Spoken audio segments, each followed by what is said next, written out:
Baik, bismillah. Assalamualaikum warahmatullahi wabarakatuh. Tabedok, perkenalkan nama saya Hartama Saputrahar dari perwakilan kelompok 4. Sebelum melangkah ke materi, terlebih dahulu perkenalkan anggota kelompok kami. Yang pertama ada Nabila Zalzabila yang akan menjelaskan mengenai metabolisme umum. Yang kedua ada Ferry Irawan dan Reski Perdana yang akan menjelaskan mengenai lipid dan lipoprotein.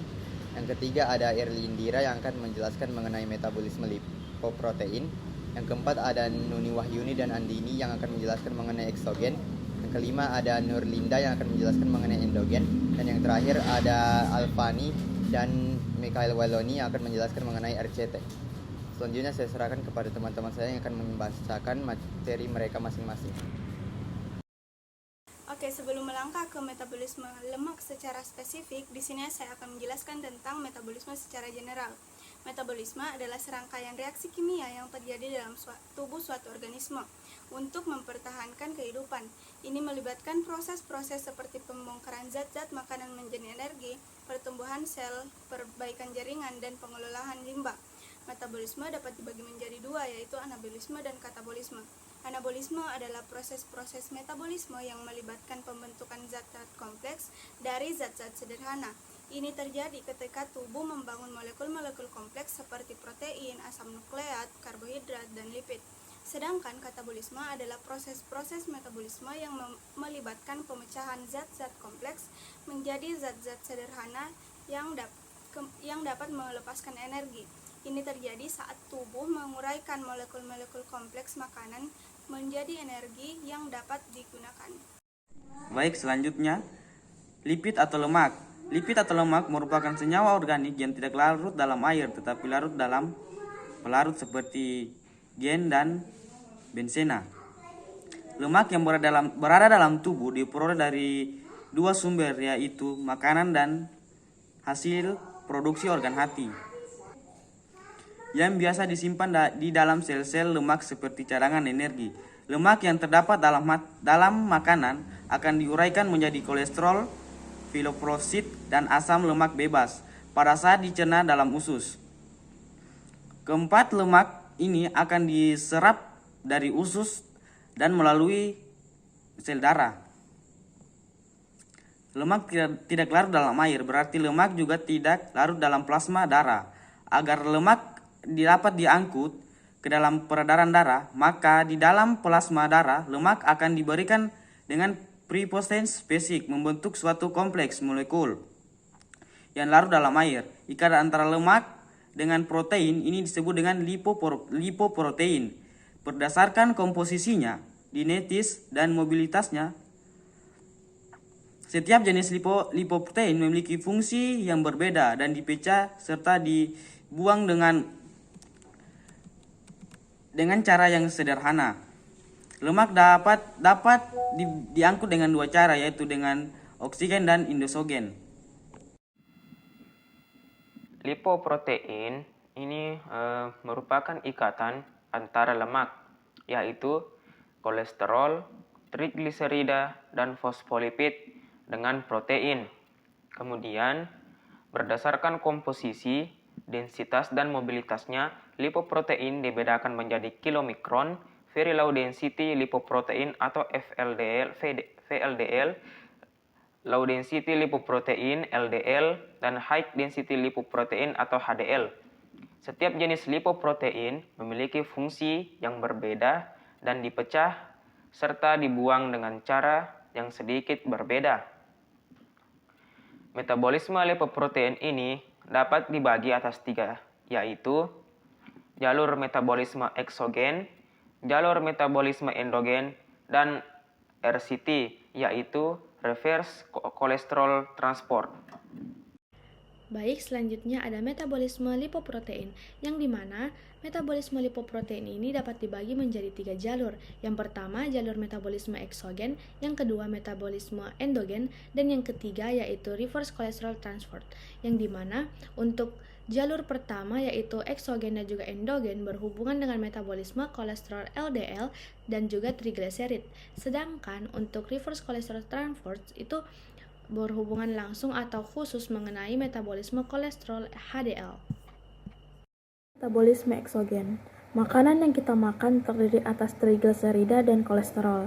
Selain kolesterol yang berasal dari makanan, dalam usus juga terdapat kolesterol dari hati yang diekskresikan bersama empedu ke usus halus.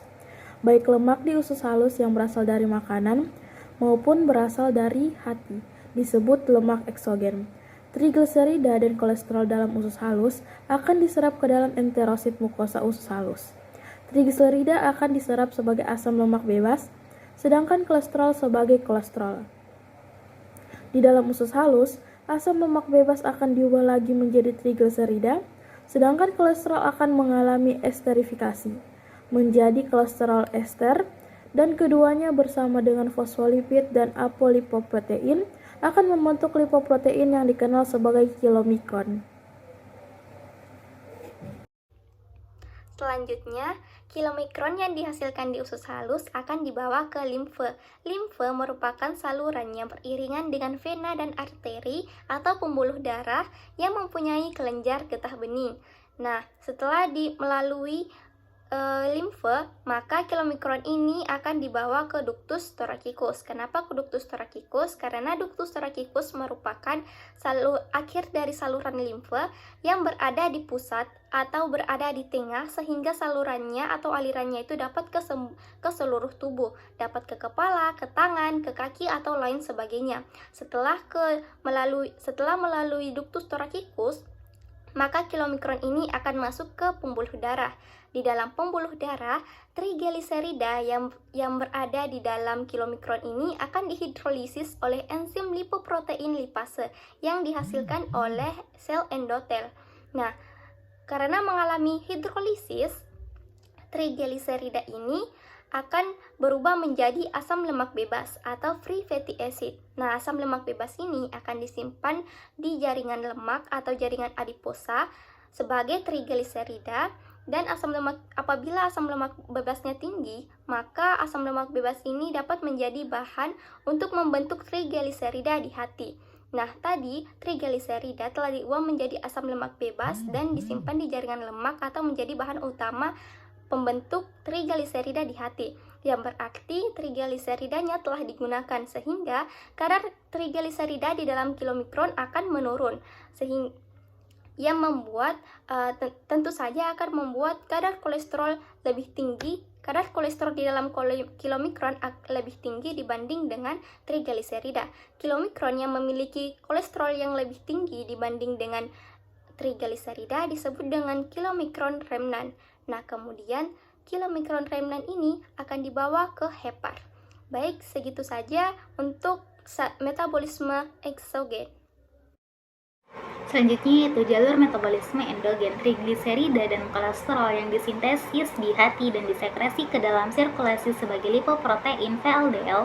Apolipoprotein yang terkandung dalam VLDL adalah apolipoprotein B100 dalam sirkulasi trigliserida di VLDL akan mengalami hidrolisis oleh enzim lipoprotein lipase LPL, dan VLDL berubah menjadi IDL yang juga akan mengalami hidrolisis dan berubah menjadi LDL. Sebagian dari VLDL, IDL, dan LDL akan mengangkut kolesterol ester kembali ke dalam hati. LDL adalah lipoprotein yang paling banyak mengandung kolesterol. Sebagian dari kolesterol di LDL akan dibawa ke hati dan jaringan steroidogenik lainnya seperti kelenjar adrenal, testis, dan ovarium yang mempunyai reseptor untuk kolesterol LDL. Sebagian lagi dari kolesterol LDL akan mengalami oksidasi dan ditangkap oleh reseptor scavenger A di makrofag dan akan menjadi sel busa.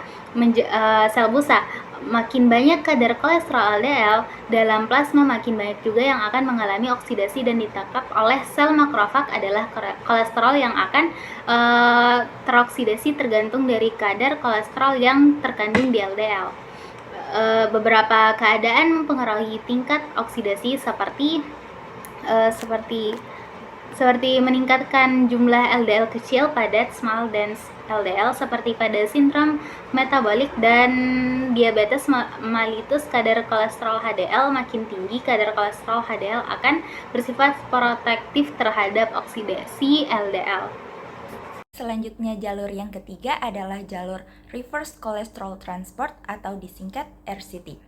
Pada jalur ini, HDL akan dilepaskan sebagai partikel kecil dengan sedikit kolesterol yang mengandung apoprotein A, C, dan E, dan disebut sebagai HDL nascent. HDL nascent berasal dari usus halus dan hati dengan bentuk gepeng dan mengandung apoprotein A1. HDL nascent akan mendekati makrofag untuk mengambil kolesterol yang tersimpan di makrofag.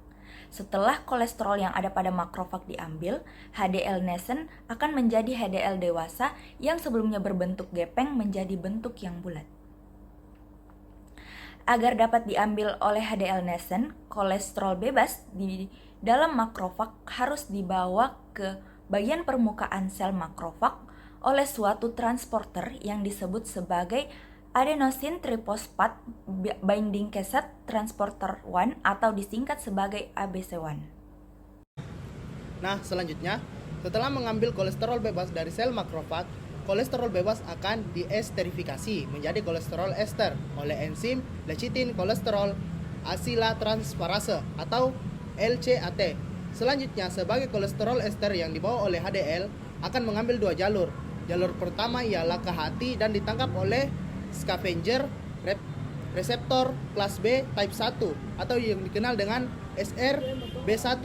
Jalur kedua, kolesterol ester dalam HDL akan dipertukarkan dengan trigliserid dari VLDL dan IDL dengan bantuan kolesterol ester transfer protein atau CETP.